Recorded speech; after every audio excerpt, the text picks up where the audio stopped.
अगर आपकी सांस फूलती है यानी कि अस्थमा है या फिर ऐसे एनवायरनमेंट में आप काम करते हैं रहते हैं जहां पर लगातार जहरीले धुआं निकलता है, तो उस कंडीशन में ये सीओपीडी की बीमारी जिसका आखिरी इलाज जो है तो आपकी डेथ यानी कि मौत हो सकती है। नमस्कार दोस्तों, मैं हूं शेषमणि पांडे और आप सभी का स्वागत है मेरे YouTube channel the secrets of medicine पर, जहां पर आपको मिलती है मेडिसिन एंड हेल्थ से रिलेटेड इंफॉर्मेशन। इस वीडियो में आज हम बात करेंगे सीओपीडी यानी कि क्रॉनिक ऑब्स्ट्रक्टिव पल्मोनरी डिसीज के बारे में। हम जानेंगे इसके कारण क्या है, इसके सिम्टम्स क्या है, क्या क्या लक्षण होते हैं, यह कैसे फैलता है, इसके कॉम्प्लिकेशंस क्या क्या हो सकते हैं।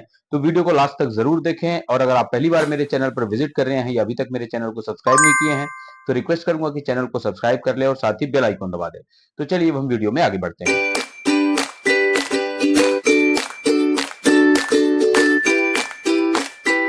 सीओपीडी यानी कि क्रॉनिक ऑब्स्ट्रक्टिव पल्मोनरी डिसीज, अगर हम इसके एक एक वर्ड को देखा जाए तो क्रॉनिक मतलब होता है गंभीर या लगातार होने वाली बीमारी।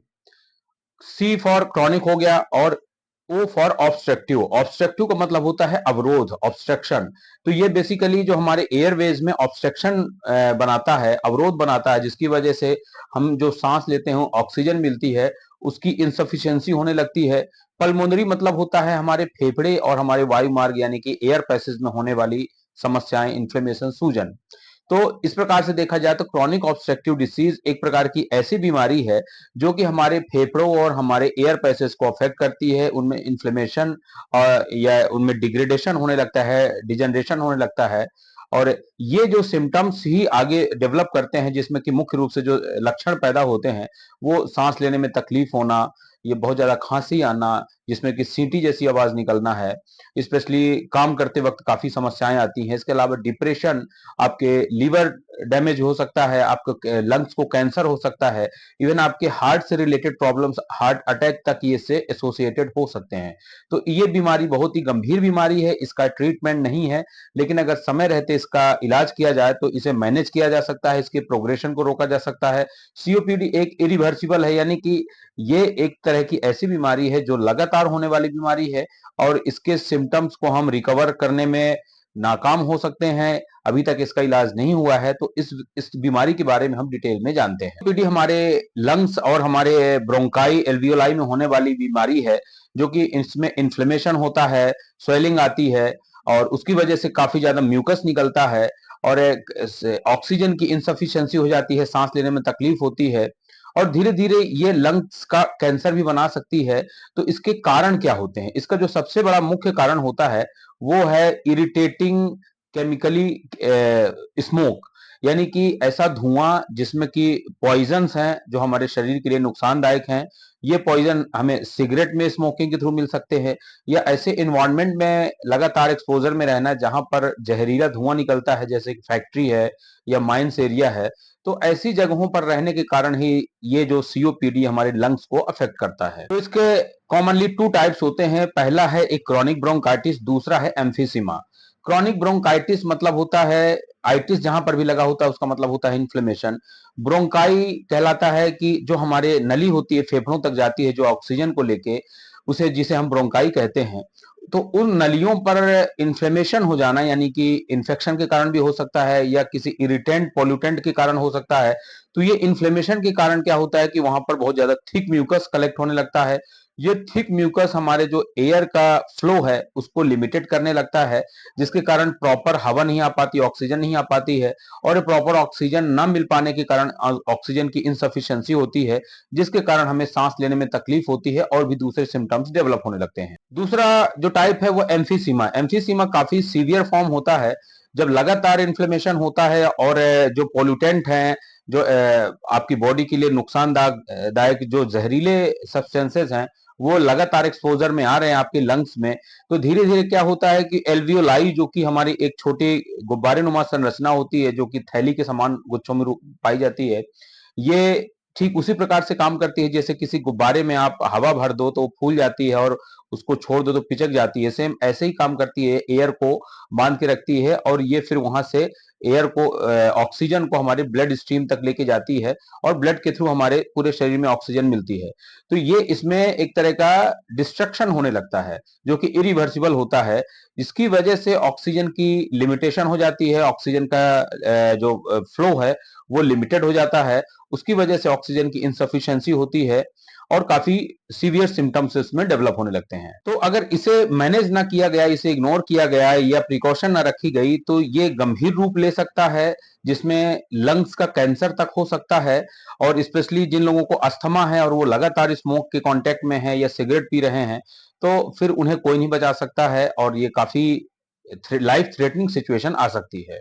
लेकिन अगर इसे प्रॉपरली ट्रीट किया जाए या डॉक्टर के कांटेक्ट में रह के इसका इलाज लिया जाए तो काफी हद तक क्वालिटी ऑफ लाइफ इंप्रूव हो सकती है और इसकी प्रोग्रेशन को काफी हद तक रोका जा सकता है। सीओपीडी के सिम्टम्स इनिशियली डेवलप नहीं होते हैं जब तक कि फेफड़ों में बहुत ज्यादा नुकसान ना हो, लेकिन जब ये काफी ज्यादा फेफड़े हमारी इससे अफेक्ट हो जाते हैं तब इसके कुछ सिम्टम्स डेवलप होने लगते हैं और इनका ट्रीटमेंट ना किया गया अगर तो कुछ सिम्टम्स डेवलप होते हैं। तो उन सिम्टम्स के बारे में हम जान लेते हैं। जो सबसे पहला सिम्टम्स है जिसे हम सांस लेने में तकलीफ कहते हैं, जिसे शॉर्टनेस ऑफ ब्रीथ कहते हैं, इसमें काफी तकलीफ होने लगती है, बेचैनी होने लगती है, फेफड़ों को नुकसान और पहुंचता है धीरे धीरे।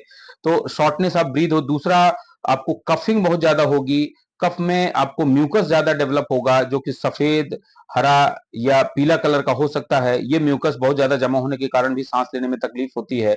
दूसरा, बहुत ही रिकरेंट इन्फेक्शन हो सकता है आपके लंग्स में, इन्फ्लेमेशन हो सकता है, एनर्जी लेवल बहुत लो हो सकता है, फटीज यानी कि थकान बहुत ज्यादा महसूस होती है, हाथ और पैरों में स्वेलिंग आ सकती है। तो ये इसके कुछ सिम्टम्स देखे जाते हैं। सीओपीडी का एक कारण होता है आनुवंशिक कारण, यानी कि ये एक जीन से रिलेटेड होता है। हालांकि ये लगभग 1% पॉपुलेशन में ऑब्जर्व किया जाता है। ये जीन जो होता है, जो कि एक प्रोटीन जिसे एएटी यानी कि अल्फा 1 एंटीट्रिप्सिन कहा जाता है, ये प्रोटीन के लेवल को कम करने लगता है। तो जो ये एएटी होता है यानी कि अल्फा 1 एंटीट्रिप्सिन जिसे कहते हैं, ये इसका निर्माण लीवर में होता है, जो कि धुएं और धूल से होने वाले नुकसान से हमारे लंग्स को बचाता है, हमारे लीवर को बचाता है। एएटी के लेवल के कम होने के कारण जो सीओपीडी के सिम्टम्स हैं वो कम उम्र में भी डेवलप हो सकते हैं। और ये इसका अगर लेवल लगातार कम बना रहा और इसे इग्नोर किया गया, ट्रीट नहीं किया गया, तो ये हमारे फेफड़ों के साथ साथ हमारे लीवर को भी डैमेज कर सकता है। अब हम बात करते हैं इसके ट्रिगर फैक्टर, यानी कि किन चीजों से इस बीमारी का रिस्क बढ़ जाता है। तो सबसे पहला जो कारण है वो है सिगरेट स्मोक। स्मोक बेसिकली कई तरह से लोग लेते हैं, जैसे कि सिगरेट है, सिगार है जिसे पाइप सिगार, या फिर मेरीजुआना। इन चीजों का अगर लगातार आप यूज करते हो तो उसके कारण जो ये बीमारी है उसकी सीवियरिटी बढ़ सकती है। दूसरा रिस्क फैक्टर है अस्थमा। अस्थमा भी एक क्रॉनिक इन्फ्लेमेटरी डिसीज है जो हमारे लंग्स में देखी जाती है। और अगर आपको अस्थमा है और आप ऐसे एक्सपोजर में हैं जहां पर स्मोक है, केमिकल्स के फ्यूम्स हैं, तो ये धीरे धीरे सीओपीडी में डेवलप हो सकता है। तीसरा एक्सपोजर है कि ऐसा वर्क प्लेस जहां पर ये सब जो फैक्ट जो आपके फैक्टर्स हैं, जैसे कि जहरीले धुएं का निकलना, फैक्ट्री से निकलने वाला धुआं, माइंस एरिया, या डस्ट बहुत ज्यादा होना, पॉल्यूशन बहुत ज्यादा होना, जो चीजें आपके लंग्स के लिए नुकसानदायक हो सकती हैं, ऐसे वातावरण में या ऐसे एक्सपोजर में लगातार बने रहने से भी आपका ये बीमारी की सीवियरिटी बढ़ सकती है।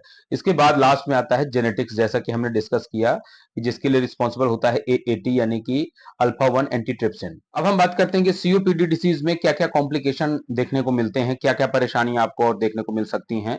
तो इसमें जो सबसे बड़ा जो पहला कॉम्प्लिकेशन है वो है रेस्पिरेटरी इन्फेक्शन, यानी कि फ्रिक्वेंट इन्फेक्शन हो सकता है आपके लंग्स में, जैसे कि फ्लू है या कोल्ड है।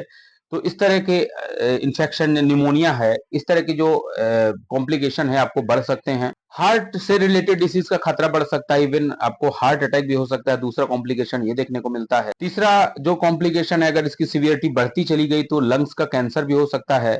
फिर high blood pressure in pulmonary arteries, जिसे हम पल्मोनरी हाइपरटेंशन भी कहते हैं, और जो आखिरी कॉम्प्लिकेशन है एंजाइटी एंड डिप्रेशन, क्योंकि ये बीमारी ऐसी है कि इसमें आपको सांस लेने में तकलीफ होती है और भी दूसरे कॉम्प्लिकेशन होते हैं जिसमें कि वीकनेस आपको आती है, हाथ पैरों में स्वेलिंग आती है। ओवरऑल इस बीमारी के चलते आपको एंजाइटी और डिप्रेशन भी हो सकता है। तो इस बीमारी की रोकथाम क्या है, इसे कैसे बचा जा सकता है? तो सबसे पहला कि इसका जो मुख्य कारण है वो है स्मोक, यानी कि सिगरेट स्मोक।